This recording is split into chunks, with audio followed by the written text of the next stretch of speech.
چیچا وطنی تھانہ سٹی کی حدود میں چور ڈکیت بے لگام شہری دن دہاڑے لوٹنے لگے۔ سٹی پولیس عوام کو تحفظ دینے میں مکمل ناکام۔ مصروف ترین اوکانیوالا روڈ پر دن دہاڑے ڈکیتی کی واردات۔ نامعلوم مسلح ڈاکو گن پوائنٹ پر فرحان موبائل سے لاکھوں روپے کی نقدی لے اڑے۔ اطلاع ملنے پر پولیس موقع پر پہنچ گئی۔ ڈاکو گشت کرنے لگے جبکہ سٹی پولیس خواب خرگوش کے مزے لینے میں مصروف۔ شہریوں نے آئی جی پنجاب، آر پی او سہیوال، ڈی پی او سہیوال سے نوٹس لے کر شہریوں کے مال و جان کے تحفظ کے یقینی بنانے کا مطالبہ کر دیا۔ چیچا وطنی تھانہ غازی آباد کے حوالات میں بند ملزم فائرنگ سے جاں بحق۔ ملزم عابد والجابر عارف وارہ کا رہائشی تھا اور غازی آباد میں ڈکیتیوں کے مقدمات میں گرفتار تھا۔ ملزم نے ساتھیوں کے ہمراہ حوالات توڑ کر بھاگنے کی کوشش کی جس پر پولیس مقابلہ ہو گیا۔ ملزم اپنے 4 ساتھیوں سمیت حوالات توڑ کر بھاگا جس میں سے 2 کو قابو کر لیا گیا جبکہ عابد اور اعجاز سنترا سے رائفل چھین کر فرار ہو گئے۔ بورے والا روڈ پر فرار ڈاکوؤں اور پولیس کا آمنا سامنا ہوا جس سے عابد نامی ملزم فائرنگ سے زخمی ہو گیا۔ ملزم کو ٹی ایچ کیو ہسپتال منتقل کیا گیا مگر وہ جانبر نہ ہو سکا۔ فرار ملزم اعجاز کی گرفتاری کے لیے ٹیمیں تشکیل دے دی گئیں جبکہ عابد کی لاش کو پوسٹ مارٹم کے لیے D H Q Sahiwal refer کر دیا گیا۔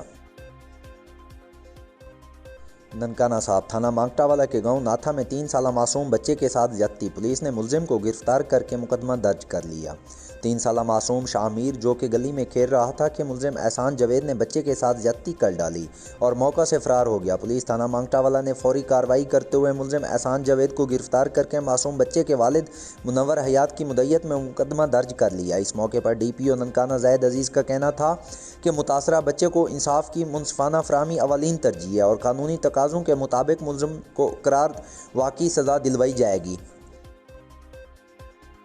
ڈپٹی کمشنر حیدرآباد زین العابدین میمن یوم تکبیر منانے کے لیے ریلیوں کی قیادت کر رہے ہیں۔ یوم تکبیر جس دن پاکستان دنیا میں ایٹمی قوت کے حامل ممالک کی فہرست میں شامل ہوا تھا اس کی یاد میں آج شہباز بلڈنگ سے post master general office Hyderabad تک ریلی نکالی گئی جس کی قیادت ڈپٹی کمشنر حیدرآباد زین العابدین میمن نے کی۔ ریلی میں additional deputy commissioner Shahzad Ahmed Shahi, additional deputy commissioner Mehwish Ijaz اور تمام تعلقوں کے اسسٹنٹ کمشنر نے شرکت کی۔ اس موقع پر میڈیا سے بات کرتے ہوئے ڈپٹی کمشنر زین العابدین میمن نے کہا آج اپنی ملک کی تاریخ کا ایک اہم موقع یوم تکبیر منا رہے ہیں جس دن پاکستان ایٹمی طاقت بنا۔ 28 مئی 1998 ہمارے ملک نے اپنی خود مختاری کے تحفظ کے لیے اپنی لچک اور عزم کا مظاہرہ کرتے ہوئے سائنس اور ٹیکنالوجی میں ایک اہم پیش رفت کی۔ ڈپٹی کمشنر حیدرآباد نے ہر ایک پر زور دیا کہ وہ اس دن کی اہمیت اور بحیثیت قوم ہونے والی پیش رفت پر غور کریں اور ملک کے روشن مستقبل کے لیے مل کر کام کرنے کی کوشش کرتے رہیں۔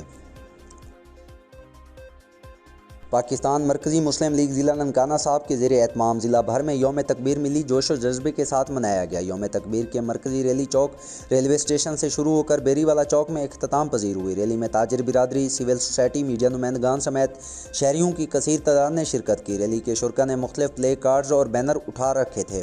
عرض وطن پاکستان اور افواج پاکستان اور ملکی دفاع کو ناقابل تسخیر بنانے والا ایٹمی سائنسدانوں سے اظہار یکجہتی کے نعرے درج تھے۔ ریلی کے شرکا سے خطاب کرتے ہوئے ضلعی جنرل سیکرٹری ثاقب مجید نے کہا کہ میں آج یوم تکبیر کے موقع پر پورے پاکستان کو پاکستان مرکزی مسلم لیگ کی طرف سے پیغام دینا چاہتا ہوں کہ اس وقت پوری قوم مایوسی کا شکار ہے اور خصوصاً نوجوان مایوسی کا شکار ہیں۔